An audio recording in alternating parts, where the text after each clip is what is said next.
Good morning and welcome to Daily Red Devil for all of your latest Manchester United transfer news and talk. Happy Saturday, everybody.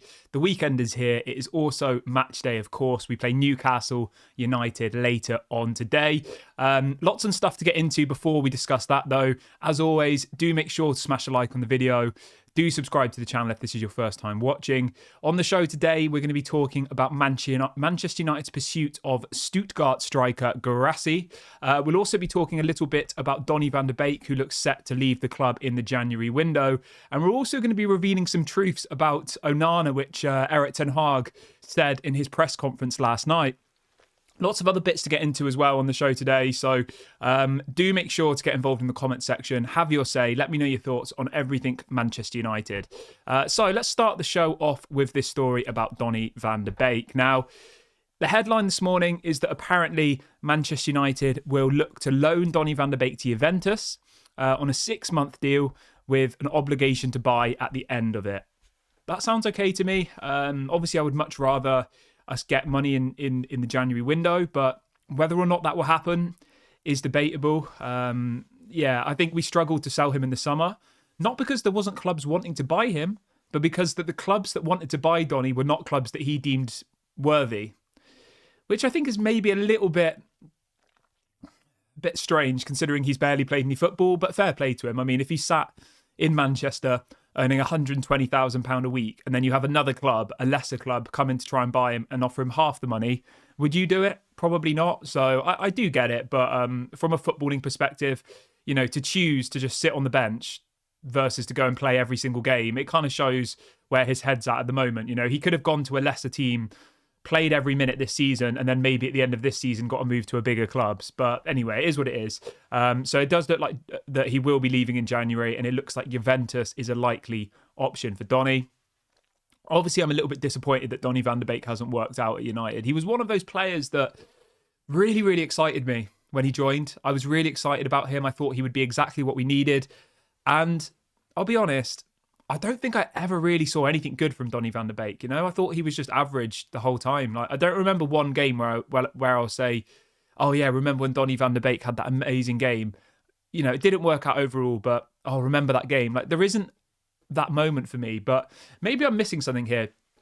If you can remember a particularly positive match from Donny van de Beek, let me know in the live chat and in the comment section, because I'm genuinely interested, because I can't remember a single one, which just feels a little bit sad, really, because there definitely is a good player there. It just hasn't worked. I see what people were saying in the chat. Josu says Donny would have worked out if he was worked with better.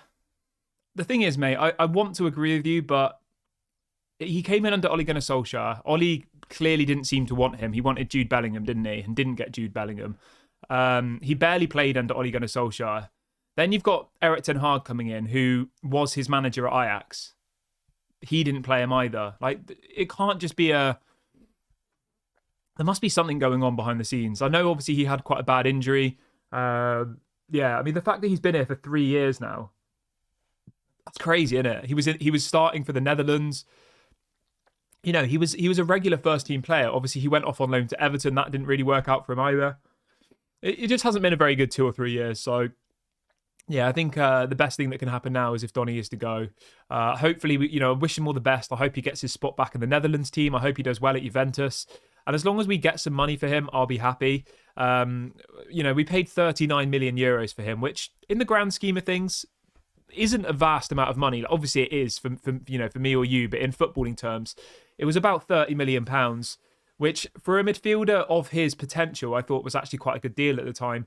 If we were able to maybe get somewhere between 10 and 20 million pounds back, obviously it would still be a bit of a disappointment overall, but you could then go and reinvest that money in somebody else. And hopefully, with this new scouting department, with the new CEO, the new director of football, we can go and identify targets that are like 10 to 20 million pounds and not be constantly buying these 100 million pound players, because I think that's where we've gone wrong so much over the last kind of 10 to 15 years. Darren says, I think you're right about Donny. No exceptional performances. That's why he never gets a regular run in the team. And then there's the injuries. Yeah, exactly, mate. Exactly. Like, I don't remember a single good performance from him. And obviously the injuries aren't his fault. But when you combine no notable performances with being injured most of the time, Why would anybody play him? You know, because they've got nothing to base that off. So yeah, I'm glad for Donny. I'm happy that he'll go. Obviously, we'll keep you updated as and when we get the confirmation on this move. But the thing you have to remember is, right, it's the 2nd of December today. The transfer window opens in, let's have a look. 1, 2, 3, 4. The transfer window opens in like 4 weeks. So there's no time at all. The deals will be starting to be happening now. Al says, take the checkbook off Erik ten Hag. I don't trust his judgment. I agree with you, mate, but I don't think you should just be pointing this at Erik ten Hag. You should be pointing the finger at John Murtough and Richard Arnold. Their job is to sign the players. The fact that they were incapable to do their job and then just said to Erik ten Hag, you pick who you want, which never happens in football. Pep Guardiola doesn't pick his signings. De Zerbi at Brighton doesn't pick his signings. Like, it's not how it works in top clubs. In top clubs, they have a team above the manager who picks the players. That's how it works. So I think it's too simple to say, oh, Erik ten Hag this, it's his fault. Like, he should never have been put in that position in the first place, you know? So I'm not going to blame Erik ten Hag that some of the signings haven't worked out, because overall, I think most of his signings have worked. I think Martinez has worked. I think Malacia for 10 million, I think, was an okay signing. I think Ericsson for free was an okay signing. Amrabat is a loan, okay signing. Reguilon on loan.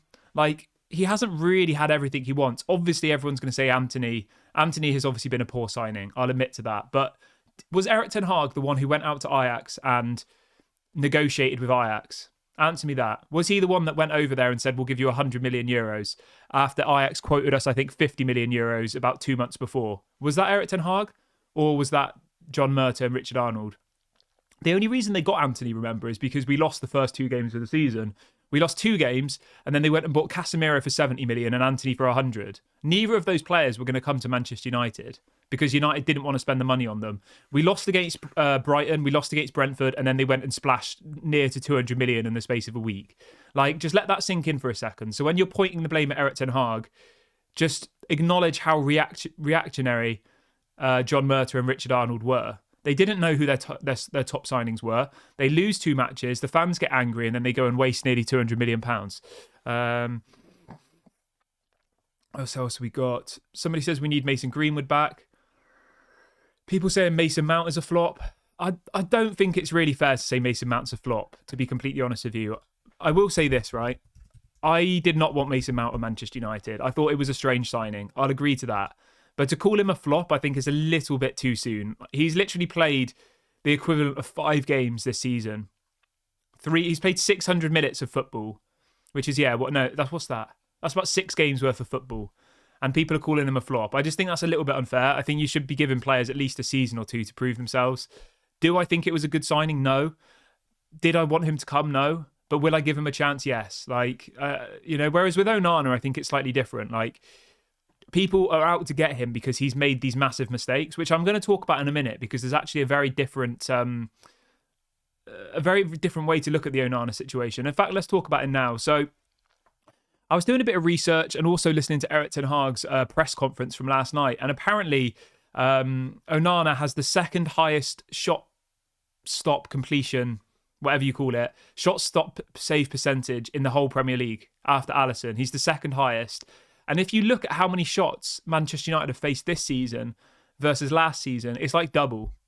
So what I'm getting at here is we're giving away more opportunities. So he's obviously going to concede more goals because there's more opportunities being given. Does this excuse the mistakes he made against Galatasaray and Bayern Munich? No. But overall, I think he has been okay. I just think some of these high-profile errors have taken the headlines. Did I want to replace David De Gea? No. Do I think spending 50 million euros on a goalkeeper when we needed another striker, a midfielder, a right back, a left back? We needed like another 6 or 7 outfield players probably. Was that the right decision? I don't think so. But is it actually surprising that a goalkeeper comes into Manchester United and struggles at first? We've seen it. All of the greats at Manchester United struggled. They did. All you have to do is look back through history of the players who played in goal for Manchester United, and they all struggled at the beginning. So just remember that, all right? And I think he will come good. Obviously, we've got this game today, so we've just got to pray and hope that he has a massive, massive game today. We really, really do. What else we got? Al says, statistics are misleading. Onana is terrible regardless of the statistics. Fair enough. Mila says, if we could sign Fofana and Todibo, the Martinez and Todibo duo, and Mainu and Fofana looks strong in my eyes. Yeah, mate, I like the sound of that. I really do. Somebody says, Erik ten Hag should not be blamed for the signings. Yeah, I agree, mate. And Milas says, Greenwood, Højlund, Garnacho, and Mainu should be the players we focus on. Somebody in the chat's asking about Tyrell Malacia. So, yeah, we can confirm that Malacia will be back in January. The story goes as this. It says, Malacia is on course to return to action in early January as he recovers from a knee injury. The Dutch left-back has not played so far this season following an operation over the summer. Unfortunately, he suffered a setback during his rehabilitation, which required further surgery. This has been successfully completed, and Malacia is now back at Carrington and working hard to be fit early in the new year. So there you go. Malacia will be back in January.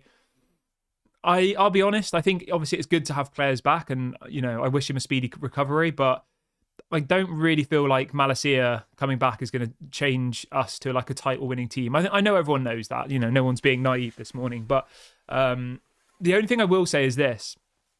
If Malacia comes back, I'm putting Luke Shaw as the left-sided centre-back alongside Maguire, and then Malacia going at left-back. That's what I would do, because I don't think Lindelof and Maguire are that solid together. I think Maguire's been quite good this season overall. Yes, I still want him to leave in the summer, but generally I think Maguire's been okay. I just don't like the Maguire and Lindelof partnership. Joseph says, is there a chance that Altay Bayindir will start today? I'll be honest with you, mate. I'd be absolutely shocked if Bayindir started today. I would, because Erik ten Hag has been very, very vocal about his support of Onana in his recent press conference. So I would be surprised. So Erik ten Hag said this. He says, in this moment, he is the best stopper in the league from preventing expected goals. So he deserves to play. And then he's asked if Onana will go to the Africa Cup of Nations in January. He says, when they call him, he has to go, but we are in talks.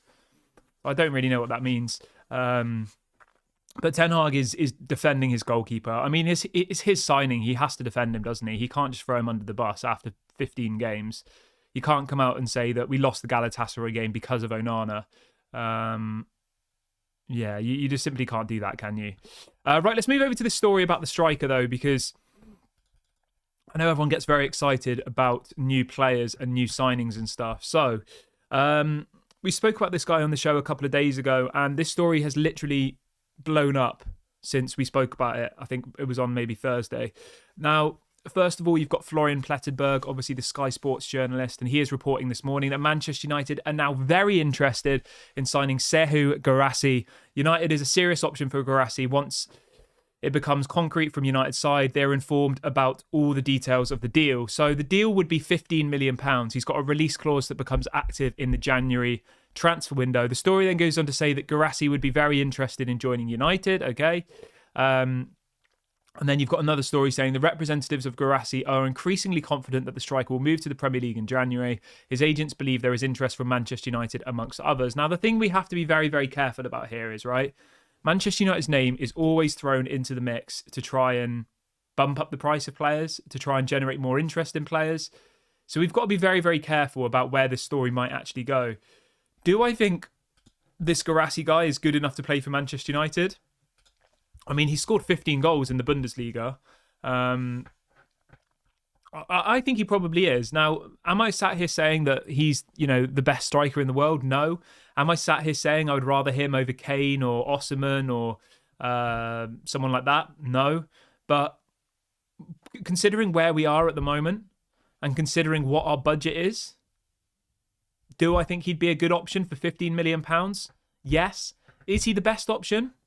I'm not too sure. For me, I think the best option personally would probably be Santiago Jimenez from Feyenoord. I think he looks like the real deal. 22 years of age.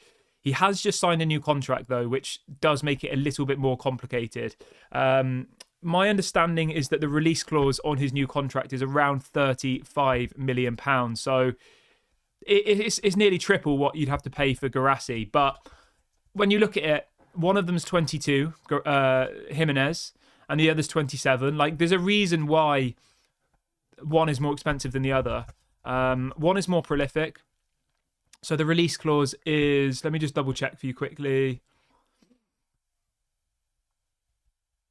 So he did have a release clause of 20 million, but that's apparently been taken out of the contract. It's now 40 million, his release clause. So what's that in pounds? 40 million euros, about 35 million pounds. When you compare the two players, so this season, he has got 16 goals and 3 assists in 13 Eredivisie matches, and he's got 2 goals in 3 matches in the Champions League. So he's done very, very well this season. 21 goals and assists in 17 matches. So, I mean, that's a great return, isn't it, for a striker? And then if you look to the season before that, he got 15 goals in 32 matches, as well as 5 goals in the Europa. He did very, very well, ultimately. The only thing I would say is this, though, right? Are Manchester United going to want to spend 35 million when they probably want a midfielder? They probably want, obviously, Todibo. They want a striker. Like, I would imagine that they'd probably sign 1 or 2 players for a combined price of 50 million, and then they'll look to do some loans, whether that be, a right back, potentially, if we need cover, a centre back. Who knows? We don't know exactly what the deal structure will be, but I would imagine that Jean-Claire Todibo for around 30 million is probably the most likely option, alongside this Guirassy guy. I think that probably would be a lot budget-wise. That's about 40-50 million pounds. Obviously, Donny will go, Sancho will go, potentially Varane could go. That's where the money will come from. We still have to sell to buy. Just because we've got this new 25% ownership, it's not going to mean that we can now spend 100-200 million pounds. We're still going to be in a very similar situation to where we were before. And the key thing for Jim Ratcliffe to do once he comes in is to lower the wage bill, to try and sell some of the players who aren't no longer part of the project. So whether that's Donny, Sancho, Varane, if he's not part of the project, to try and sell those players, remove their wages, and then he'll have money to reinvest. So it's a little bit frustrating because I know everybody thought, Jim Ratcliffe, Sheikh Jassim, they were levels apart. That Sheikh Jassim would come in and spend 200 million in the January window. I don't think that would have ever happened, to be completely honest with you. Darren says there's too much responsibility on Højlund at the moment. We need to bring this guy in. Yeah, I hear you, mate. Chris says, I think Guirassy will be a good option simply because we still have Højlund, who is still in the making, considering the budget we have as of now. Yes. I think, for 15 million. And Milas says we can't keep Varane on the bench until the end of the season whilst he's earning 325 grand a week. I mean, that just sums it up for me, doesn't it? You've got Varane and Sancho both earning in excess of £300,000 a week, and neither of them are playing. I had a look yesterday, I think, on the show, and Varane hasn't started in the Premier League for over 2 months. Just let that sink in. A player earning 350, I think it's 350 as wages. Let me just double check for you quickly. So I know people quite like to know the facts and the figures. So Varane is paid £340,000 per week, and he hasn't played in the Premier League for 2 months.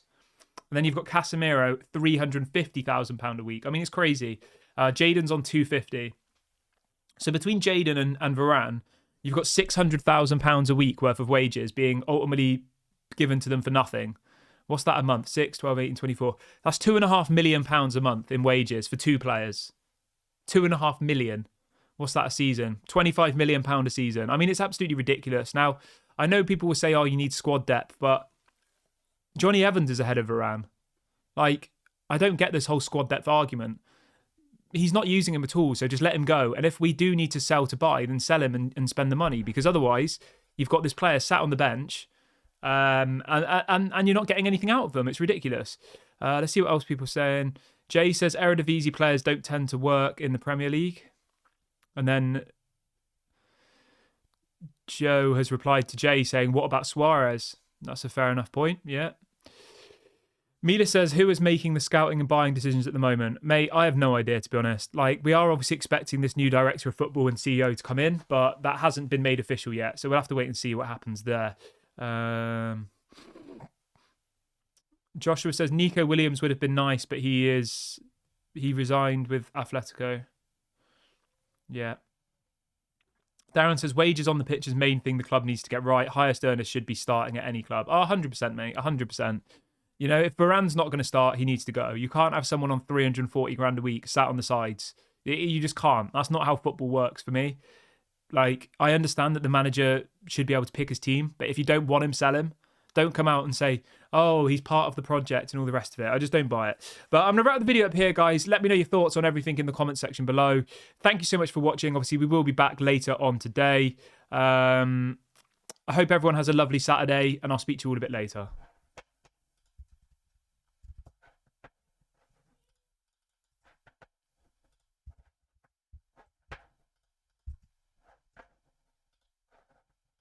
Hello.